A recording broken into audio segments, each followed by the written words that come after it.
Grand débat national, la lettre d'Emmanuel Macron aux Français, impôts, dépenses, organisation de l'État et transition écologique. Le président de la République lance par cette lettre le grand débat national. Chères Françaises, chers Français, mes chers compatriotes, dans une période d'interrogation et d'incertitude comme celle que nous traversons, nous devons nous rappeler qui nous sommes. La France n'est pas un pays comme les autres. Le sens des injustices y est plus vif qu'ailleurs. L'exigence d'entraide et de solidarité plus forte. Chez nous, ceux qui travaillent financent les pensions des retraités. Chez nous, un grand nombre de citoyens paient un impôt sur le revenu, parfois lourd, qui réduit les inégalités. Chez nous, l'éducation, la santé, la sécurité, la justice sont accessibles à tous indépendamment de la situation et de la fortune. Les aléas de la vie, comme le chômage, peuvent être surmontés, grâce à l'effort partagé par tous. C'est pourquoi la France est, de toutes les nations,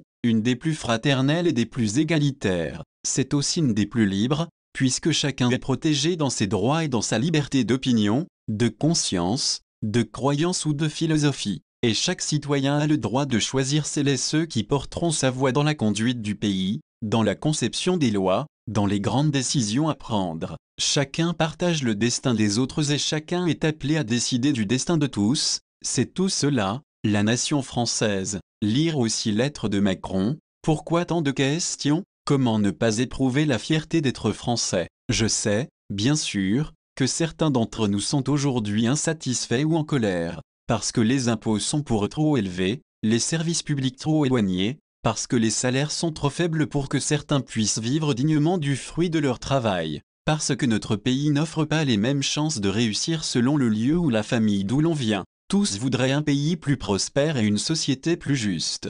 Cette impatience, je la partage. La société que nous voulons est une société dans laquelle pour réussir on ne devrait pas avoir besoin de relations ou de fortune, mais d'efforts et de travail. En France, mais aussi en Europe et dans le monde, non seulement une grande inquiétude, mais aussi un grand trouble ont gagné les esprits. Il nous faut y répondre par des idées claires, mais il y a pour cela une condition, n'accepter aucune forme de violence. Je n'accepte pas, et n'ai pas le droit d'accepter la pression et l'insulte, par exemple sur les élus du peuple. Je n'accepte pas et n'ai pas le droit d'accepter la mise en accusation générale, par exemple des médias, des journalistes, des institutions et des fonctionnaires. Si tout le monde agresse tout le monde, la société se défait. Afin que les espérances dominent les peurs, il est nécessaire et légitime que nous nous reposions ensemble les grandes questions de notre avenir. C'est pourquoi j'ai proposé et je lance aujourd'hui un grand débat national qui se déroulera jusqu'au 15 mars prochain.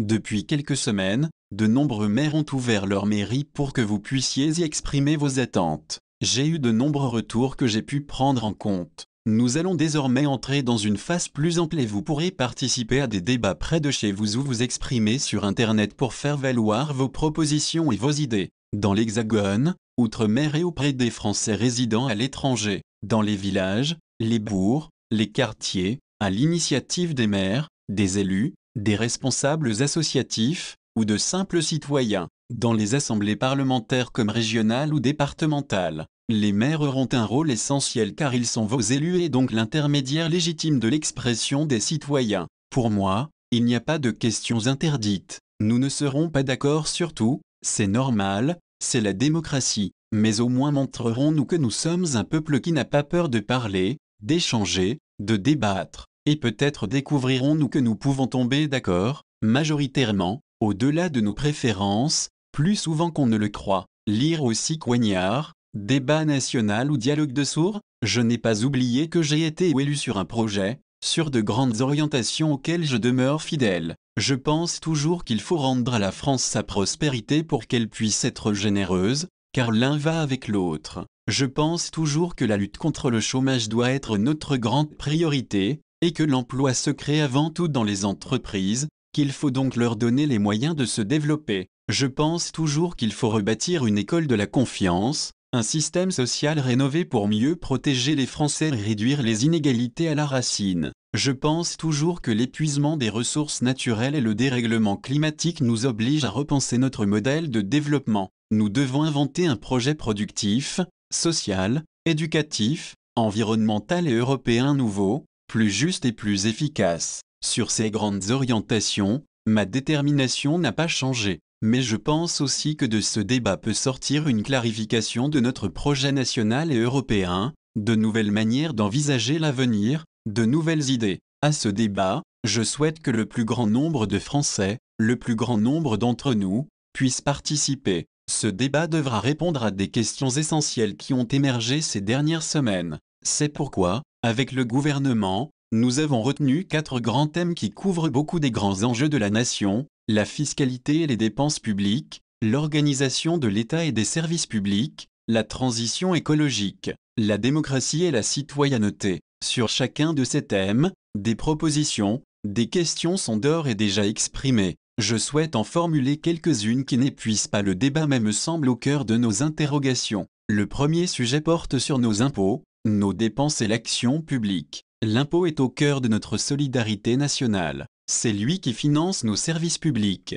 Il vient rémunérer les professeurs, pompiers, policiers, militaires, magistrats, infirmières et tous les fonctionnaires qui œuvrent à votre service. Il permet de verser aux plus fragiles des prestations sociales mais aussi de financer certains grands projets d'avenir, notre recherche, notre culture, ou d'entretenir nos infrastructures. C'est aussi l'impôt qui permet de régler les intérêts de la dette très importante que notre pays a contractée au fil du temps. Mais l'impôt, lorsqu'il est trop élevé, prive notre économie des ressources qui pourraient utilement s'investir dans les entreprises, créant ainsi de l'emploi et de la croissance. Et il prive les travailleurs du fruit de leurs efforts. Nous ne reviendrons pas sur les mesures que nous avons prises pour corriger cela afin d'encourager l'investissement et faire que le travail paie davantage. Elles viennent d'être votées et commencent à peine à livrer leurs effets. Le Parlement les évaluera de manière transparente et avec le recul indispensable. Nous devons en revanche nous interroger pour aller plus loin. Lire aussi la lettre aux Français d'Emmanuel Macron taclée par la classe politique. Comment pourrait-on rendre notre fiscalité plus juste et plus efficace? Quels impôts faut-il à vos yeux baisser en priorité? Nous ne pouvons, quoi qu'il en soit, poursuivre les baisses d'impôts sans baisser le niveau global de notre dépense publique. Quelles sont les économies qui vous semblent prioritaires à faire? Faut-il supprimer certains services publics qui seraient dépassés ou trop chers par rapport à leur utilité? À l'inverse, voyez-vous des besoins nouveaux de services publics et comment les financer? Notre modèle social est aussi mis en cause. Certains le jugent insuffisant, d'autres trop cher en raison des cotisations qu'ils paient. L'efficacité de la formation comme des services de l'emploi est souvent critiquée. Le gouvernement a commencé à y répondre, après de larges concertations, à travers une stratégie pour notre santé, pour lutter contre la pauvreté, et pour lutter contre le chômage. Comment mieux organiser notre pacte social? Quels objectifs définir en priorité? Le deuxième sujet sur lequel nous devons prendre des décisions, c'est l'organisation de l'État et des collectivités publiques. Les services publics ont un coût, mais ils sont vitaux. Écoles, police, armée, hôpitaux, tribunaux sont indispensables à notre cohésion sociale. Y a-t-il trop d'échelons administratifs ou de niveaux de collectivités locales? Faut-il renforcer la décentralisation et donner plus de pouvoir de décision et d'action au plus près des citoyens? À quel niveau et pour quels services? Comment voudriez-vous que l'État soit organisé et comment peut-il améliorer son action? Faut-il revoir le fonctionnement de l'administration et comment l'État et les collectivités locales peuvent-ils s'améliorer pour mieux répondre aux défis de nos territoires les plus en difficulté? Que proposez-vous? La transition écologique est le troisième thème, essentiel à notre avenir. Je me suis engagé sur des objectifs de préservation de la biodiversité et de lutte contre le réchauffement climatique et la pollution de l'air. Aujourd'hui, personne ne conteste l'impérieuse nécessité d'agir vite. Plus nous tardons à nous remettre en cause, plus ces transformations seront douloureuses. Faire la transition écologique permet de réduire les dépenses contraintes des ménages en carburant, en chauffage, en gestion des déchets et en transport. Mais pour réussir cette transition, il faut investir massivement et accompagner nos concitoyens les plus modestes. Une solidarité nationale est nécessaire pour que tous les Français puissent y parvenir. Lire aussi Emmanuel Macron, le débat de la dernière chance. Comment finance-t-on la transition écologique? Par l'impôt, par les taxes et qui doit être concerné en priorité. Comment rend-on les solutions concrètes accessibles à tous, par exemple pour remplacer sa vieille chaudière ou sa vieille voiture? Quelles sont les solutions les plus simples et les plus supportables sur un plan financier? Quelles sont les solutions pour se déplacer, se loger, se chauffer, se nourrir qui doivent être conçus plutôt au niveau local que national. Quelles propositions concrètes feriez-vous pour accélérer notre transition environnementale? La question de la biodiversité se pose aussi à nous tous. Comment devons-nous garantir scientifiquement les choix que nous devons faire à cet égard? Comment faire partager ces choix à l'échelon européen et international pour que nos producteurs ne soient pas pénalisés par rapport à leurs concurrents étrangers? Enfin, il est évident que la période que notre pays traverse montre qu'il nous faut redonner plus de force à la démocratie et la citoyenneté. Être citoyen, c'est contribuer à décider de l'avenir du pays par l'élection de représentants à l'échelon local, national ou européen. Ce système de représentation est le socle de notre République, mais il doit être amélioré car beaucoup ne se sentent pas représentés à l'issue des élections. Faut-il reconnaître le vote blanc? Faut-il rendre le vote obligatoire? Quelle est la bonne dose de proportionnel aux élections législatives pour une représentation plus juste de tous les projets politiques? Faut-il, et dans quelle proportion, limiter le nombre de parlementaires ou autres catégories d'élus? Quel rôle nos assemblées, dont le Sénat et le Conseil économique, social et environnemental doivent-ils jouer pour représenter nos territoires et la société civile? Faut-il les transformer et comment? En outre, une grande démocratie comme la France doit être en mesure d'écouter plus souvent la voix de ses citoyens. Quelles évolutions souhaitez-vous pour rendre la participation citoyenne plus active, la démocratie plus participative? Faut-il associer davantage et directement des citoyens non élus, par exemple tirés au sort, à la décision publique?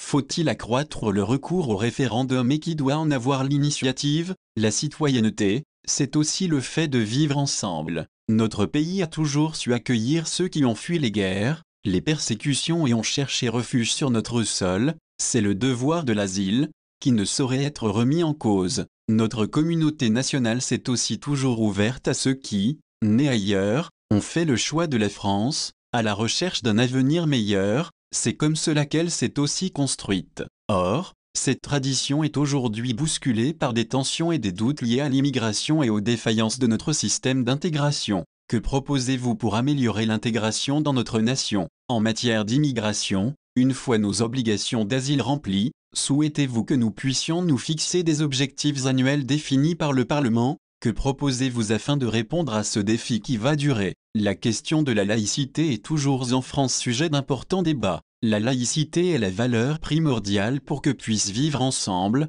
en bonne intelligence et harmonie, des convictions différentes, religieuses ou philosophiques. Elle est synonyme de liberté parce qu'elle permet à chacun de vivre selon ses choix. Comment renforcer les principes de la laïcité française, dans le rapport entre l'État et les religions de notre pays? Comment garantir le respect par tous de la compréhension réciproque et des valeurs intangibles de la République? Dans les semaines qui viennent, je vous invite à débattre pour répondre à ces questions déterminantes pour l'avenir de notre nation. Je souhaite aussi que vous puissiez, au-delà de ces sujets que je vous propose, évoquer n'importe quel sujet concret dont vous auriez l'impression qu'il pourrait améliorer votre existence au quotidien. Ce débat est une initiative inédite dont j'ai la ferme volonté de tirer toutes les conclusions. Ce n'est ni une élection, ni un référendum. C'est votre expression personnelle, correspondant à votre histoire, à vos opinions, à vos priorités, qui est ici requise, sans distinction d'âge ni de conditions sociales. C'est,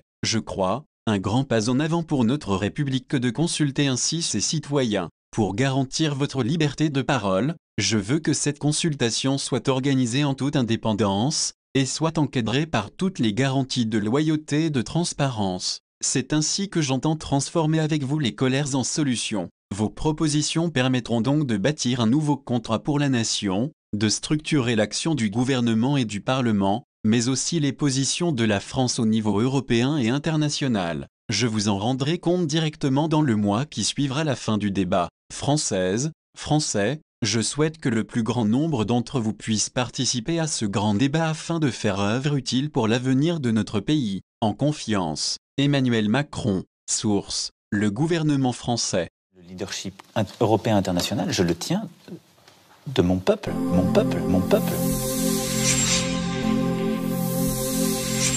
Moi, j'ai senti une France qui vibre à la politique, qui est très en colère, désemparée parfois. Je ne céderai rien, ni aux fainéants, ni aux cyniques. Il y en a certains, au lieu de le bordel. Une partie du pays qui a de bonnes raisons de vivre dans le ressentiment et les passions tristes. Ce que j'appelle les passions tristes de la France. Mais il y a quand même un débat. Je ne céderai pas au triste réflexe de la jalousie française, parce que cette jalousie paralyse le pays. La France n'est pas un pays réformable. Parce que les Françaises et les Français détestent les réformes. Le Gaulois, réfractaire au changement. Dès qu'on peut éviter les réformes, on ne les fait pas.